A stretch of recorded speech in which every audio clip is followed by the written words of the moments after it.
Obligasi itu apa sih? Surat utang, Pak. Lah ya, duitnya aja banyak, ngapain harus ngutang-ngutang? Dibatalin ya, Pak? Hah? Dibatalin. Nggak tahu saya nggak tahu obligasi apa, untuk apa nggak ngerti, saya belum ngerti itu. Tapi kita harus ngerti silpa kita aja 6 triliun, ya kan? Ini nanti bisa kejadian lagi tahun ini, 6 sampai 7 lagi.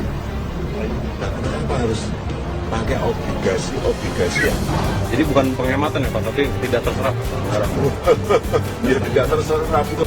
Dan jangka pendek itu di bawah 1 tahun ya. Jadi itu terus akumulatif meningkat. Berarti nggak pernah lunas itu utang sebelumnya.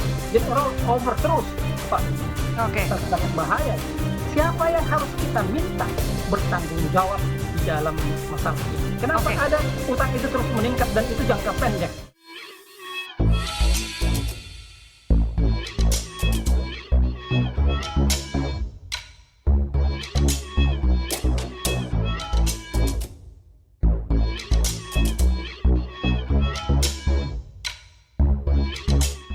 Tonton video ini sampai selesai agar Anda tidak gagal paham.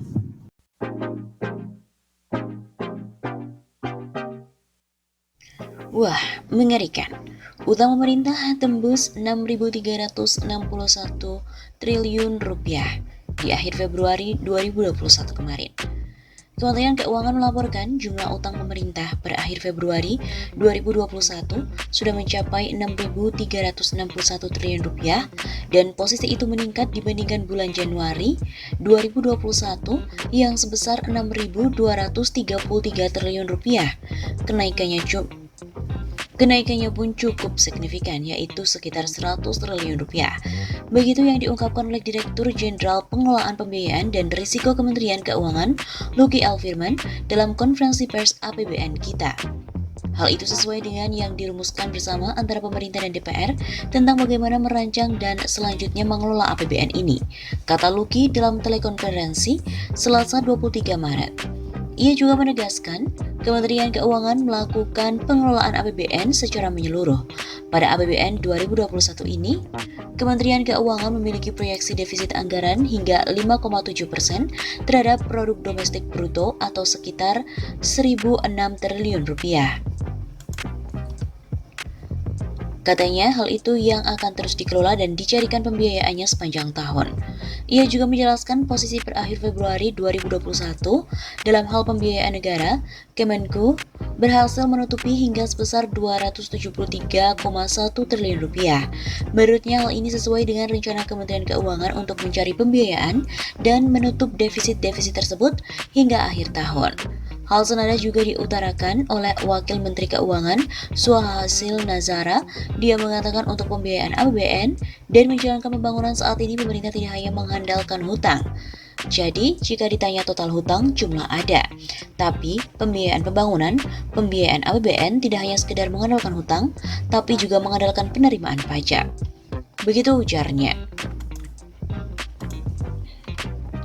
Diketahui sebelumnya, Menteri Keuangan Sri Mulyani Indrawati telah menyebutkan bahwa total defisit APBN sampai Februari 2021 sebesar 63,6 triliun rupiah atau sebesar 0,36% terhadap PDB.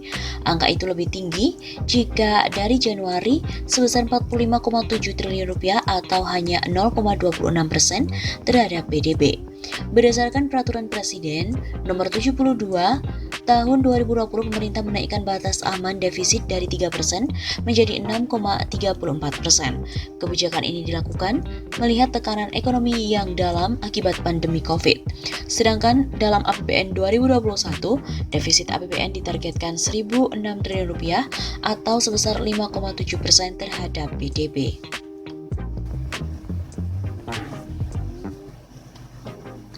Terus melonjak, utang pemerintah memang telah mencapai 6.361 triliun rupiah. Kementerian Keuangan melaporkan hingga akhir Februari 2021, total utang pemerintah mencapai 6.361 triliun rupiah. Jumlah tersebut meningkat sebesar 1.412,82 triliun rupiah jika dibandingkan dengan periode Februari 2020 yang sebesar 4.948,18 triliun rupiah. Jadi, dari sisi jumlah, utang mencapai 6.361 triliun rupiah. Begitu ujar Direktur Jenderal Pengelolaan Pembiayaan dan Risiko Kementerian Keuangan Luki L. Firman dalam konferensi pers APBN kita pada hari Selasa 23 Maret. Adapun jumlah yang meningkat tersebut 127,86 triliun jika dibandingkan dengan periode Januari 2021 yang tercatat sebesar 6.233 triliun rupiah. Luki juga menjelaskan jumlah hutang yang melonjak tersebut sudah diperkirakan sebab pemerintah tahun ini masih membutuhkan anggaran untuk membiayai pemulihan ekonomi akibat pandemi. Jumlah anggaran untuk penanganan COVID-19 dan juga pemulihan ekonomi nasional atau PJPN tahun ini mencapai 699,34 triliun rupiah. Pemerintah juga tahun ini memprediksi defisit anggaran mencapai 1.006 triliun rupiah. Jumlah tersebut setara dengan 5,7% dari PDB. Jumlah utang yang meningkat tersebut diperlukan untuk membiayai defisit anggaran. Pasalnya, penerimaan pajak yang menjadi sumber utama pendapatan negara sedang dalam tekanan. Adapun untuk pembiayaan utang negara hingga akhir Februari 2021 tercatat sudah terrealisasi 273 triliun rupiah. Jumlah tersebut bersumber dari penerbitan surat berharga negara atau SBN sebesar 271,4 triliun rupiah dan pinjaman neto tercatat negatif 1,6 triliun rupiah.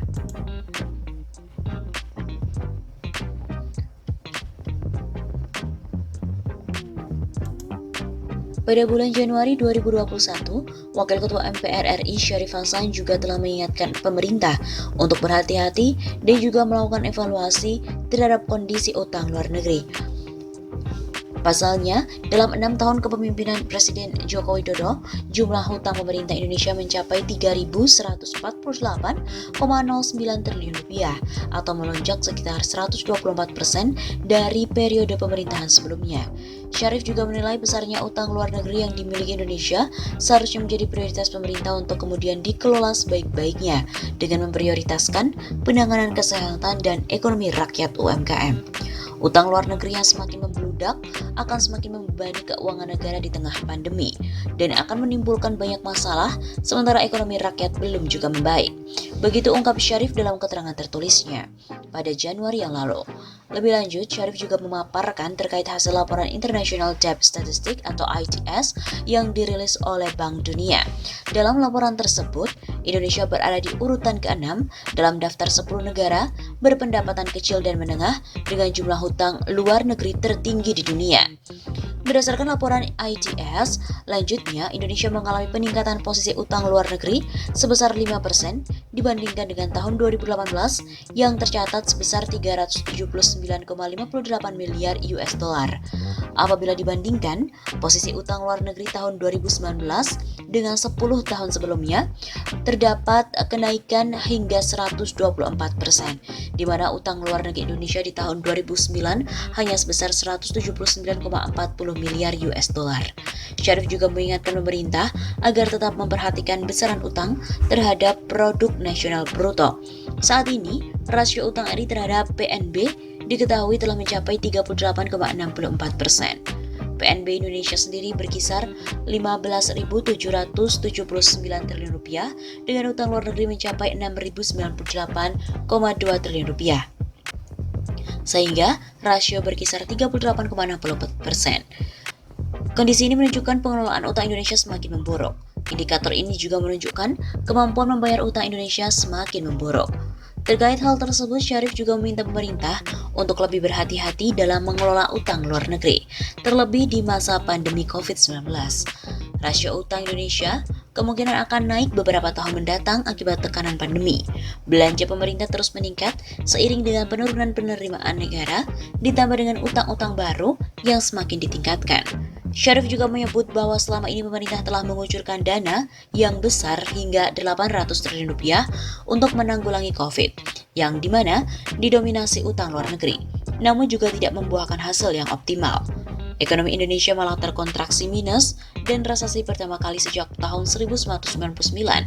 Padahal sudah dihancurkan dana besar seperti ini. Hal ini membuktikan bahwa persoalannya ada pada manajemen penanganan pandemi dan keberpihakan ekonomi rakyat UMKM. Untuk itu, check and balance serta hak budget dimaksimalkan secara utuh lagi oleh DPR RI. Begitu tutupnya.